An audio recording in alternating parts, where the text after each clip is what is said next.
सबसे पहले तो बड़ा सादा सा सवाल है, बानी एक है और स्टेटमेंट्स कई आ जाते हैं। जो मिलके जाता है वो एक नया स्टेटमेंट सुनाता है कि बानी चेयरमैन पीटीआई ये कह रहे हैं। आज जिस वक्त असद कैसर आए तो पता चला कि पीपल्स पार्टी के साथ बातचीत हो सकती है। बैरिस्टर गौहर ने इस इम्कान को यकसर मुस्तरद कर दिया और कहा कि पाकिस्तान तहरीक इंसाफ उसूली मौके पर कायम है कि नून से, पीपल्स पार्टी से, एमकेएम से बात नहीं हो सकती। अब कौन सा स्टेटमेंट दुरुस्त माना जाए, कौन ठीक कह रहा है?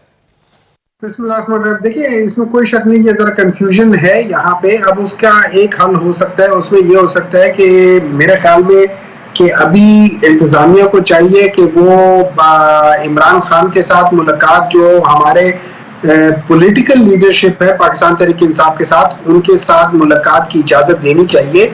आपने देखा होगा कि जो भी जाता है उनको सेशन कोर्ट से जब वो जाते हैं उनको इजाजत नहीं मिलती, वो फिर हाई कोर्ट में जाते हैं, फिर हाई कोर्ट उनको इजाजत देता है। इसमें 2-2, 3-3, 4-4, 5-5 माह लग जाते हैं। लोगों ने बड़ी मुश्किलों से मुलाकात की है और ये मेरे लिहाज से ये शायद पाकिस्तान मुस्लिम लीग नून की ख्वाहिशों पर हो रही है, ताकि उनको बिल्कुल ही लोगों को डार्क में रखा जाए और जो डिसीजन हो रहे हो उसमें इबाहम पैदा हो। अब इसमें मेरा अपना जाती ये है कि अगर मैं इसको देखूं तो मैं 3 लोगों की बात मैंने सुनी है, जो 3 मुख्तलिफ लोग आए हैं और उन्होंने बात की है। उसमें एक रऊफ हसन है, वो कल परसों वो मिलने मुलाकात हुई थी, परसों मुलाकात हुई थी, और बकौल उनके पाकिस्तान तहरीक इंसाफ के जो चेयरमैन हैं थे रहेंगे इमरान खान, उन्होंने कहा था कि 3 जमातों के साथ हमारे बातचीत नहीं हो सकती। एक पाकिस्तान मुस्लिम लीग नून, दूसरा पाकिस्तान पीपल्स पार्टी और तीसरा एमक्यूएम। इन 3 का कहा था। बाकियों के साथ उन्होंने कहा था कि हम उनके साथ पॉलिटिकल लेवल पे अंडरस्टैंडिंग करेंगे और इशू बाय इशू हम उनसे बातचीत कर सकते हैं, और बकौल उनके 2 पॉलिटिकल पार्टीज के साथ हम इल्हाक कर सकते हैं। अब उसके बाद फिर असद कैसर साहब हैं, बड़े सीनियर आदमी हैं पाकिस्तान तहरीक इंसाफ के, उन्होंने कहा है अब ये भी हो सकता है कि इस दौरान में बाद ऑफ स्ट्रेटजीज कोई आपको कोई और बातें बताता है। देखिए, आपके जो डिसीजन होते हैं वो बेस्ड होती है इंफॉर्मेशन पे। अच्छा सैयद साहब, बिल्कुल आप सही कह रहे हैं, जाहिर है इंफॉर्मेशन बेस्ड डिसीजंस होते हैं, लेकिन ये तो नहीं हो सकता ना कि लीगल फ्रेटर्निटी के लोग जब कायद से मिले जाके तो वो उनको मुख्तलिफ बात बताएं, और जब कोई पॉलिटिकल बंदा जाके मिले तो वो बिल्कुल मुख्तलिफ और 180 डिग्री के ऊपर बात करे। ये तो नहीं हो सकता कि असद कैसर से इमरान खान साहब से मुख्तलिफ बात की होगी और बैरिस्टर गौहर या शेर अफजल मरवत से मुख्तलिफ बात की होगी। बात तो कोई एक ही होगी, तो अब हम तो कोई पैदा कर रहा है जो तहरीक इंसाफ के अंदर ही है। देखिए, अब आई डोंट नो, लेकिन मेरा ये ख्याल है इस चीज को दूर करने के लिए बेस्ट तरीका ये है कि जो पाकिस्तान तहरीक इंसाफ के जो लॉयर्स हैं, मतलब पाकिस्तान तहरीक इंसाफ के नहीं, जो खान साहब के साथ जो मुलाकात करने जाते हैं, उनमें ये सारे मिलकर जाए। उसमें पॉलिटिकल, अब ऑब्वियसली नहीं, अब तो ये पीटीआई के लॉयर्स है। वैसे मैं ये करेक्ट कर दूं क्योंकि बैरिस्टर गौहर ने भी पीटीआई बैक्ड इलेक्शंस का टेस्ट किया है, शेर अफजल मरवत भी लड़े हैं पीटीआई के टिकट पर। सर आप मुझे जरा करने दें, मैं रिफ्रेश कर रहा था। मैंने कहा था ये खाली लॉयर्स नहीं है, ये पाकिस्तान तहरीक इंसाफ के अभी पॉलिटिकल लीडर्स भी हैं, क्योंकि ये कॉन्टेस्ट करके आए हैं और गौहर साहब को तो एज ए नामजद चेयरमैन भी किया हुआ है, तो उस लिहाज से तो इन सब की अपनी अपनी एक बहुत बड़ी पोजीशन है और रिस्पेक्ट है। तो मेरे ख्याल में यहाँ इन सब के ऊपर इंडिविजुअल भी और कलेक्टिवली भी एक फर्ज बन जाता है कि जब ये इबाहम आ रहा है तो ये सारे मिल के जाके मिल लें, खान साहब के साथ मिल लें, इमरान खान से मिल लें, और वहां पे जाके इस इबाहम को दूर करके आके हमें बता दे कि ये चीज है। अच्छा, अब पीपल्स पार्टी का जो पोजीशन है उसके ऊपर वो भी सामने आ गई।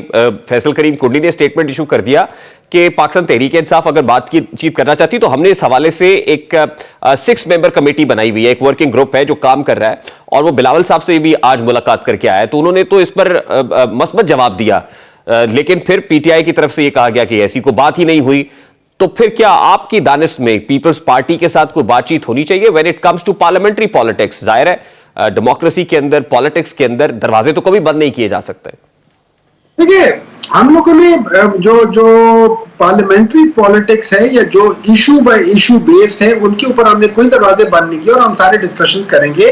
फिलहाल जो बातें हो रही हैं, जो रेफरेंस हो रही है, जिस बेसिस पे हमने कहा है कि हम उनके साथ नहीं मिलेंगे, वो बेस्ड ऑन गवर्नमेंट फॉर्मेशन या बेस्ड ऑन ये जो इस वक्त करंट सिनारियो ऑफ कि कौन किधर बैठ रहा है, राय ट्रेजरी बेंचेस पे या ऑपोजिशन बेंचेस पे या उस किस्म की चीजों पे, और या फिर चूंकि हम ये समझते हैं कि हमारा जो मैंडेट है उसमें सबसे बड़ा चंक तो पाकिस्तान मुस्लिम लीग नून ने चुराया, उसके बाद सेकंड बिगेस्ट है मेरे ख्याल में हमारे लिहाज से एमकेएम ने चुराया हुआ, और इसमें कोई शक नहीं है कि कुछ हिस्सा पीपल्स पार्टी के पास। लेकिन इससे बड़ी बात यह है कि मेरे लिहाज से हमें उन किसी पॉलिटिकल पार्टी से मिलना भी नहीं चाहिए जो पाकिस्तान तहरीक इंसाफ के जो कैंडिडेट्स है, ये आजाद कैंडिडेट्स नहीं है, ये पाकिस्तान तहरीक इंसाफ के कैंडिडेट्स हैं, जो इनसे बातचीत या इनको अपने साथ रखने के लिए या अपने उसमें क्या कह सकते हैं पार्टी में ज्वाइन करने के लिए बातचीत करती है। मैं समझता हूं उनके साथ बिल्कुल बात नहीं होनी चाहिए। तो पीपल्स पार्टी से बात हो सकती है सर? क्या पीपल्स पार्टी ये कर रही है? मेरे ख्याल में जो मुझे पता चल रहा है पीपल्स पार्टी के साथ भी बाज लोग हमारे जो है उन्होंने जाके या इल्हाक कर लिया है या बातचीत कर रहे हैं, और पीपल्स पार्टी ने खुद भी कहा हुआ है। मैं ये समझता हूं कि अगर बिलावल भुट्टो साहब इस चीज को चाहते हैं कि ये चीज, और अच्छी बात है कि वो इस तरह की जहनियत रखते हैं, तो मैं इसको इनकरेज करूंगा कि वो अपने फोरम से एक बयानिया जारी करें कि जिसमें वो कहते हैं कि Pakistan peoples party Pakistan Tehreek Insaf backed आजाद या पाकिस्तान तहरीक इंसाफ के जो कैंडिडेट थे जो इलेक्शन जीते हैं, हम उनमें से किसी को अपनी पार्टी में अगर वो खुद भी आना चाहे तो हम उनको एंटरटेन नहीं करेंगे। आप अपनी इंफॉर्मेशन के बेस पे कह रहे होंगे कि बहुत सारे लोगों से इल्हाक पीपल्स पार्टी के साथ कर चुके हैं बहुत सारे इंडिपेंडेंट कैंडिडेट्स, ये इंफॉर्मेशन बेस है आपकी? ये जनरली एक बात आई है, कितनी सच है कि तो चूंकि मुझे इसके डिटेल नहीं पता, तो मैं इसलिए इसके ऊपर कितने लोग हैं, कितने इंडिपेंडेंट कैंडिडेट्स हैं? लेकिन मैं ये जरूर कहता हूं कि इस इंप्रेशन को नलिफाई करने के लिए मैं समझता हूं कि बिलावल भुट्टो साहब को आगे आके इसको कह देना चाहिए कि नहीं यार ये हम नहीं करेंगे। कितने इंडिपेंडेंट कैंडिडेट्स हैं जो पीपल्स पार्टी के साथ राब्ते में है सेनेटर साहब? ज्यादा नहीं है, मैं जो मुझे रफली बताई गई है वो 7-8 है या इससे थोड़े ही है, बहुत ज्यादा नहीं। देखिए अगर कुछ पीपल्स पार्टी के साथ फिर कुछ नून लीग में है, तो पाकिस्तान तहरीक इंसाफ जो अपनी अक्सरियत साबित करने का कह रही है, फिर वो कैसे कर पाएंगे? और 48 आवर्स का जो अल्टीमेटम दिया गया था, तो इसका मतलब है कि पीटीआई का नंबर तो आने वाले चंद घंटों में कम होगा, ज्यादा नहीं होगा, बढ़ेगा नहीं।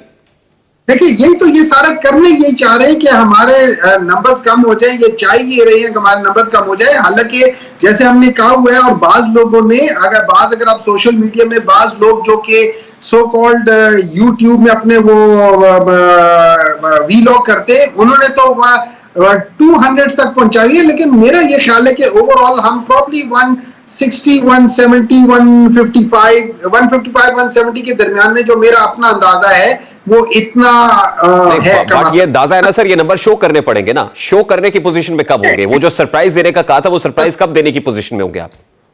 मैं इसलिए ये बताता हूं कि मैं इसलिए कह रहा हूं ये अंदाजा है कि रफली जिन लोगों ने अपने फॉर्म 45 के पूरे सारे हलकों के 100% हलकों के जिन लोगों ने अपलोड किए हुए हैं वो गूगल ड्राइव में, उनकी तादाद तकरीबन 50 के करीब है जिनके पास ये सारे हैं। बाकी पास कुछ है, मतलब 50% है, 60% है। आपको पता है बाज़ जगहों पे फॉर्म 45 पूरे इशू भी नहीं है, बाज़ जगहों पे कुछ है, तो उस लिहाज से करके अराउंड 70-80 ऑड है, लेकिन अदरवाइज 40-45 तो डेफिनेट है। ठीक, अच्छा सेनेटर साहब, जमात इस्लामी ने तो हैंड्स अप कर दिया, अब क्या केपी में पीटीआई पार्लियामेंटेरियन के साथ वाकई इत्तेहाद का सोच लिया पीटीआई ने? देखिए मैं आपको एक बात बताता हूँ, मेरे लिहाज से तो कोई करने की जरूरत ही नहीं है। इसमें 2-3 बातें हैं। अब अगर आप मुझसे पूछें तो अगर आप इलेक्शन एक्ट को देखें तो वहां पे किसी जगह पे ये नहीं लिखा हुआ कि इनको मिल नहीं सकता। उधर सिर्फ ये लिखा हुआ है कि जो लिस्ट आपने दी है वो लिस्ट अपनी प्रायोरिटी के बेसिस पे चेंज नहीं हो सकती। अगर आप पीछे जाकर देखें तो 2018 में पाकिस्तान तहरीक इंसाफ के साथ अपनी लिस्ट नहीं। ठीक है सर, ये तो देखे ना एक लीगल बहस